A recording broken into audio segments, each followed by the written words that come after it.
많은 것이 성관계를 통해서 전파가 되는 것이 되겠습니다. 그리고 수술을 할 때 수혈을 받는다거나 할 때 그 피를 통해서 전염되는 경우도 있고요. 또 마약이라든가 주사기를 상습 복용하는 사람들은 그 주사기를 서로 공유에 의해서 매독이 옮기는 경우가 있습니다. 또 하나 말씀드리고 싶은 것은 산모가 매독에 감염되었을 때 그 아기에게 매독을 또 전파할 수가 있게 되겠습니다. 그렇군요. 성병에 걸렸을 때 바로 증상이 나타나지 않았기 때문에 계속 다른 사람들한테 옮길 수 있을 것 같아요. 매독도 그런가 궁금하거든요. 네, 아까 말씀드렸듯이 네. 매독의 잠복기가 3주이고요. 네. 또 잠복 매독이라는 것도 있기 때문에 그런 기간에 매독이 다른 사람들에게 전파를 할 수가 있게 되겠습니다. 또한 요즘 항생제의 발달과 에이즈균의 합병에 의해서 이 매독균에 감염되더라도 그 증상이 좀 다양한 방식으로 나타나기 때문에 진단이 정확히 이루어지지 않는 그런 경우들도 있습니다. 만일 적절한 시기에 치료를 놓쳤다라고 했을 때 또 치료를 하지 않았을 경우에 합병증으로 또 다른 병으로 옮겨갈 수도 있는 게 매독인가요? 네, 그렇습니다. 아까 1기, 2기 잠복, 3기 매독에 걸치면은 3기 매독 때에는 시력을 상실할 수가 있고 청력을 상실할 수도 있습니다. 심장에 침투를 하게 되면 심장 혈관을 손상시키고 심장의 판막까지 고장나게 만들 수가 있어요. 그리고 신경매독이라고 해서 대뇌의 신경을 손상시키는 일이 되면 마비가 또 일어나게 되겠죠. 이러한 합병증들은 요즘에는 거의 볼 수는 없지만은 우리가 반드시 알아야만 되는 내용이 되지 않을까 생각합니다. 매독이 의심이 돼서 병원에 갔을 때 어떤 방법으로 또 진단을 받게 되는지 그 진단 방법에 대해서 여쭤볼게요. 네, 매독이 의심되는 환자는 먼저 혈청 검사, 피 검사를 하게 됩니다. 보통 의심되는 성관계 접촉 이후에 즉시 검사에서는 매독균을 발견할 수가 없고요. 약 4주 후에 검사를 해야만 그 매독균에 대한 정확한 진단을 할 수가 있습니다. 또한 그 매독이 신경까지 침투했을 경우에는 뇌척수의 검사를 하기도 합니다. 아까 뭐 여러 가지 방법이 있겠습니다만은 약물만으로도 치료가 가능하게 될까요? 네, 네. 매독에 대해서는 수술적인 치료 방법은 없겠고요. 네. 매독은 약물요법이 되겠습니다. 단지 그 약물의 선택은 여러 가지 질환의 기수에 따라서 네. 저희가 선택을 하게 되겠습니다. 그렇죠. 그러면 매독을 예방할 수 있는 방법은 뭐 따로 없을까요, 선생님? 매독의 그 전염 절차가 주로 아까 그 원인적인 말씀을 드렸듯이 예. 그 성관계의 대상자가 매독에 감염되었는지 조심하는 것이 가장 중요한 것이 되겠죠. 네. 그래서 그때 콘돔 사용 여부가 가장 중요한 내용이 되겠고요. 주사나 약물에 그런 사용을 할 때 반드시 조심하는 것, 그리고 산모에서 신생아로 매독균이 옮겨져 가는 것을 차단하는 것, 그런 것이 매독균의 예방이 되겠습니다. 지금 얘기를 들어보니까 매독에서 가장 무서운 것은 그 잠복기, 증상이 없기 때문에 알아볼 수 없다라는 거 그건 것 같아요. 증상이 잘 나타나지 않는다고 하더라도 혹시 이 병이 예상되는 사람은 병원을 좀 내원해보는 것이 가장 안전한 방법이 아닐까 싶거든요. 네, 그렇죠. 요즘 너무나 성 개방이 되어 있고 어린 나이 때부터 성에 대한 지식과 잘못된 또 지식이 만연한 가운데 우리 청소년들이 잘못된 지식을 습득하다 보면 성행위도 문란해지고 또 더구나 요즘 성행위 방법이 구강성교라든가 학문성교 등 이렇게 좀 복잡해지는 가운데 있어서 이 매독의 이완에 대한 경각심을 우리가 좀 더 가져야 되겠습니다. 그래서 먼저 이 병원을 찾아야 될 사람들은 우선 그 위생업소에 근무하는 사람들이 되겠습니다.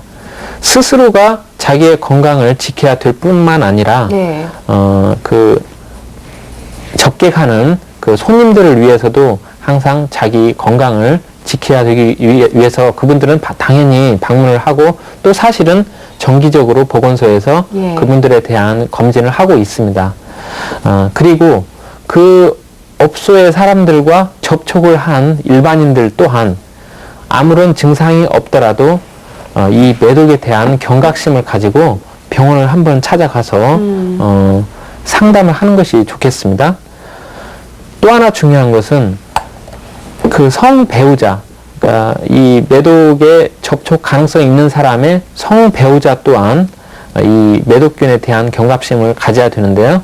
이를테면 그 접촉한 사람이 매독에 걸렸다고 했을 경우에 그 매독에 걸린 사람이 성접촉을 했던 과거에 90일 전 동안의 성접촉 대상자와 그 진단이 된 이후에 90일 동안 성접촉을 했던 사람들은 네. 사실상 아무런 증상이 없더라도 매독 치료를 해야만 하는 것으로 그렇게 권장이 되고 있거든요. 그러면은 좀 환자분의 사례를 좀 여쭤볼게요. 네. 매독인지 모르셨다가 네. 병원에 오셔서 아시는 경우도 있을 것 같고 네. 또 매독을 알고 오시는 경우도 있을 것 같은데요. 네, 그렇습니다. 네. 안타까운 경우가 산모가 산전 진찰을 하면서 그 매독균에 감염됐다는 사실을 알고 이 고민을 많이 하는 그런 경우가 저희가 가장 안타까운 그런 경험이 되겠는데요. 네. 언제 감염됐는지 모를 정도이고 그 워낙 그 매독의 잠복기라든가 이 증상 발현의 시기가 10년에 걸쳐서 있기 때문에 사실상 언제 어떻게 들어왔는지 모르는 상황에서 태아를 가지고 있는 상황, 이 네. 상황에 그 환자의 스트레스는 이루 말할 수가 없죠. 또 다른 예로는 부부 중에 한 분이 혈액 검사를 했는데 매독균에 감염됐다는 것을 우연히 건강검진에서 알게 됐어요. 예. 그런 경우에 그분은 자기 성배우자를 의심을 하게 된다거나 해서 그쵸. 이 가정 파탄이 또 일어날 수가 있겠고요. 그런 사례들을 보면은 아주 우리가 매독균은 지금 유병률이 낮지만은 상당한 경각심을 가지고 이렇게 교육을 해야 되고 네. 또 가능성 있는 환자들은 조기에 대응을 해야 되겠습니다. 그쵸. 사실상 치료는 어렵지 않거든요. 치료는 항생제 발달에 의해서 거의 완벽한 치료가 가능하게 되겠습니다. 그 아까 말씀하셨던 그 임산부 역시도 치료를 네. 다 완쾌하셨었고. 네, 가능합니다. 예. 다행입니다. 지금까지 이제 그 매독에 대해서 알아봤는데요. 다음은 또 다른 성병, 임질에 대해서 한번 알아보도록 하겠습니다. 임질은 어느 부위에 감염이 되는 건가요? 네. 매독은 이 혈행성으로 전신의 이 증상을 나타내는 반면에요. 임질은 단지 성관계에 의해서 요도 점막이나 여성의 경우에는 질 점막에 국소적인 염증을 일으키는 것이 차이점이 되겠습니다. 예. 원인균은 임질균이 되겠고요. 그 임질균이 요도 점막에 감염을 시켜서 요도 점막에서 염증이 발생하고 고름이 생성되거나 하는 그런 증상을 나타내게 됩니다. 임질은 어떤 경로로 감염이 되죠? 이것 또한 주 감염의 원인은 성관계를 통해서 예. 전파가 되겠습니다. 성관계 시에 상대방의 이 성기로부터 감염되는 경우도 있고요. 또 구강으로부터 감염되는 경우, 직장으로부터 감염되는 경우가 있기 때문에 주의를 해야 되겠고요. 만약에 여자 환자가 임질 환자였는데 그 여성과 성관계를 한 남자는 17% 정도가 감염이 되고요. 예. 남자 임질 환자와 성관계를 가진 여성 환자는 네. 90% 이상이 감염이 됩니다. 그런데 증상은 남자는 감염이 되면 90% 이상이 증상이 나타나기 때문에 바로 치료를 들어갈 수가 있는데요. 네. 여성의 경우에는 90% 이상이 증상이 없습니다. 그래서 예. 계속 증상을 모르면서 다른 사람에게 질환을 이렇게 전파를 할 수 있는 그런 문제점이 있는 질환이 임질이 여성이 되겠습니다. 훨씬 더 위험하네요. 네. 그러면 그 증상이 특히 여성 같은 경우는 잘 나타나질 않는다고 말씀을 해주셨는데요. 남성, 여성 증상이 다 다르게 나타나는 건가요? 네, 남성 경우에는 네. 먼저 요도가 가려워지기 시작하거든요. 그리고 요도에 통증이 발생합니다. 예. 더 진행되면 요도에서 노란 고름이 나오게 됩니다. 그래서 병원을 찾는 일이 많고요. 여성들의 경우에는 거의 대부분이 무증상이기 때문에 오로지 전파원으로서 작용을 하게 되지만, 물론 증상이 심해지면 아까 남성과 같은 증상들이 질에서 일어날 수 있습니다. 그렇군요. 그럼 여성분들은 그거를 뭐 초기에 잡는 방법이라고 한다면 조금이라도 의심의 여지가 있다면 병원에 찾는 수밖에 없겠어요. 그러겠죠. 그렇죠. 예, 예. 그러면 임질도 매독과 같이 간단하게 진단이 가능한가요? 예, 임질은 더 간단합니다. 네. 그 요도 분비물을 채취를 해서 그것을 그람 염색이라는 간단한 방법으로 한 30분 내에 진단을 할 수도 있겠고요.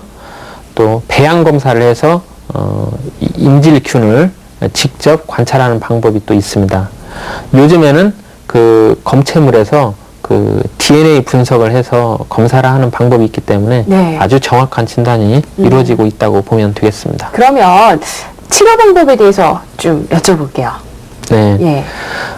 임질의 치료도 그 페니실린이라는 약이 특효한 약이 되었는데요. 요즘의 임질균은 이 세상의 발달과 더불어 임질균도 아주 발달을 했죠. 그래서 이 페니실린에 듣지 않는 균들이 거의 50% 이상입니다. 그래서 저희들은 자꾸 새로운 항생제를 개발하게 되었고, 그 항생제들이 아주 많이 있는데 그 환자들의 증상에 따라 저희들이 선택을 해서 치료를 하게 되겠습니다. 그렇군요. 아까 뭐 매독도 그래 했듯이 그 임질 같은 경우도 제대로 치료를 안 했을 경우에, 못했을 경우에는 다른 합병증을 일으킬 수 있나요? 네, 그렇습니다. 네.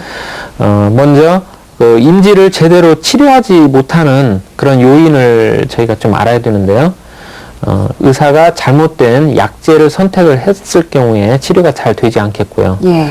또 하나는 환자가 제대로 그 치료에 따라오지 않고 게을리하는 경우가 있거든요. 보통 치료 시작하면 하루 이틀에 증상이 없어지기 때문에 환자가 그 다음 치료를 포기를 하거나 아니면 게을리하거나 하는 경우가 또 치료 실패의 요인이 되겠고요. 또 하나는 치료를 다 했는데도 불구하고 성배우자 또는 성상대자에게 이미 균을 주어서 그 균이 또다시 자기에게 들어오는 그런 문제가 또 치료 실패의 원인이 많이 되고 있습니다. 그리고 만약에 임질을 치료하지 않을 경우에 합병증은 남성의 경우에는 요도염에서 전립선으로 세균이 들어가게 됩니다. 그래서 전립선염을 일으키게 되고 부구안염이라든가 요도의 협착, 요도가 좁아지는 것이죠. 그리고 여성에게는 그 임질균을 치료하지 않았을 경우에는 그 골반에 염증이 일어나게 됩니다. 그리고 그것을 그대로 놓아두었을 경우에 나중에 자궁의 임신, 그 다음에 불임, 그런 원인이 됩니다.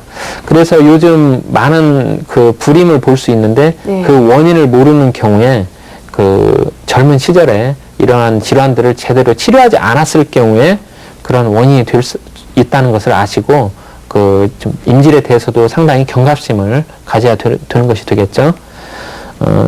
그리고 또 산모에서 태아에게 신생아에게 결막염을 또 일으킬 수 있고요. 여성의 경우에 직접 항문이나 직장 쪽으로 임질균이 들어갈 수도 있다고 합니다. 아니, 지금 뭐 얘기 들어보니까 증상은 없고, 감염은 여성이 90%나 되고, 병원을 좀 의심이 조금이라도 된다라고 하시는 분들이라면 병원을 찾으시는 일이 가장 안전한 것 같습니다, 여러분. 임질에 걸리지 않기 위해서는 뭐 주의해야 될 게 뭐가 있을까요? 좀 바보 같은 질문이긴 해서. 네. 네. 임질은 우리 성 개방의 이 풍조와 성 지식의 발달과 더불어서 임질에 대한 지식도 우리가 습득을 해야 되는데 이 점이 안타까운 부분이 되겠습니다. 우리가 성 개방이 진행될수록 이 성 질환에 대해서도 더욱더 많이 알아야만이 이 발달되는 사회에서 우리 몸을 지킬 수 있지 않겠습니까? 네. 그래서 우리 그런 교육이, 성교육이 우선 중요하겠고요. 예. 그 다음에 성생활을 활발히 하는 그런 남성과 여성은 서로 자기의 성기에 대해서 늘 면밀하게 관찰을 하고 또 상대방 성기에 대해서도 관찰을 해서 어떤 증상 아니면 뭐 고름 같은 것이 묻어 있다거나 예. 팬티에 어떤 분비물이나 피가 묻어 있다거나 할 때는 네. 서로 상대방에게 알려준다거나 자기 스스로 치료를 하는 그런 현실적인 그런 적극성이 좀 필요하겠습니다. 그렇죠. 또 하나는 성 개방이 너무 되다 보니까 성 파트너가 다양해질 수가 있는데 사랑하는 사람과 함께 꾸준히 그렇게 사랑을 유지하는 것이 또 예방 방법에 도움이 되겠습니다. 그래요. 예. 또 중요한 것은 이 성관계 시에 이 콘돔을 사용하는 것을 권하고 싶습니다. 그래도 아직까지는 이 임지를 예방하는 데 있어서는 콘돔만큼 확실한 것이 없습니다. 아, 그렇군요. 지금 뭐 얘기 들어보니까 이러한 성병에 걸렸을 때는요, 특히 뭐 주위 사람들은 아니더라도 배우자에게만큼은 네. 알려야 될 것 같아요. 네. 그래서 배우자에게만큼은 옮기지 않도록 하는 것이 중요할 것 같아요. 네. 이제 중요한데요. 막상 그것을 실천에 어려울 것 옮기기가 어려워요. 네. 그래서 상대방에게 알리지 못하고 혼자 전전긍긍하고 이미 상대방에게는 균이 옮겨가서 나중에 그게 탁구공처럼 다시 나에게 오거든요. 그랬을 경우에 내가 치료했더라도 이미 상대방 균이 다시 들어올 수 있는 기회를 언제든지 갖기 때문에 이 임질균의 이 치료는 배우자에게 옮겨지지 않도록 해야 되는 것이 네. 무엇보다도 중요한 것이 되겠습니다. 그래요. 정말 서로를 사랑하는 마음이 아닐까 싶네요.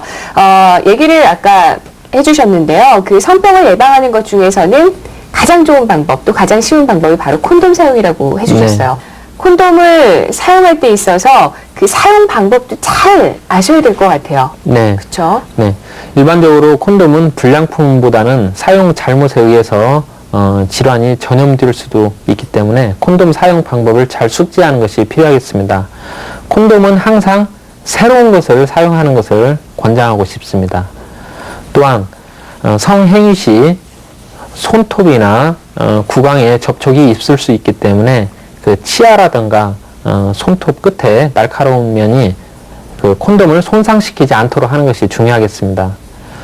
한편 콘돔을 끼우는 시간을 발기 후 그리고 성접촉 전 그 시기에 꼭 끼워야 되겠고요. 콘돔을 끼울 때 공기가 들어가지 않도록 해서 콘돔이 빠지는 일이 없도록 그렇게 해야 되겠습니다. 만약에 여성의 경우에 질이 건조하다거나 할 때는 콘돔이 찢어지거나 빠질 수 있기 때문에 의용 윤활제를 써야 되는데요. 그때에도 지용성보다는 수용성 윤활제를 써서 콘돔의 라텍스가 손상되지 않도록 하는 것이 중요하겠습니다. 그리고 마지막으로 콘돔을 제거할 때에는 네. 발기 상태에서 미끄러지지 않도록 조심스럽게 빼야만이 콘돔을 뺄 당시에 이 병균이 접촉되는 것을 막을 수가 있겠습니다. 콘돔의 올바른 사용법까지 선생님께서 얘기를 해주셨습니다. 창피하다고 병을 숨기기보다는 좀 빠른 치료로 더 위험한 상황이 되지 않도록 막아주는 것이 현명한 방법이 아닐까 싶습니다. 오늘도 성병에 대해서 너무나 자세한 말씀 주셨는데요. 지금까지 강남 가드 비뇨기과의 김하영 원장님이셨습니다. 수고 많으셨어요. 네.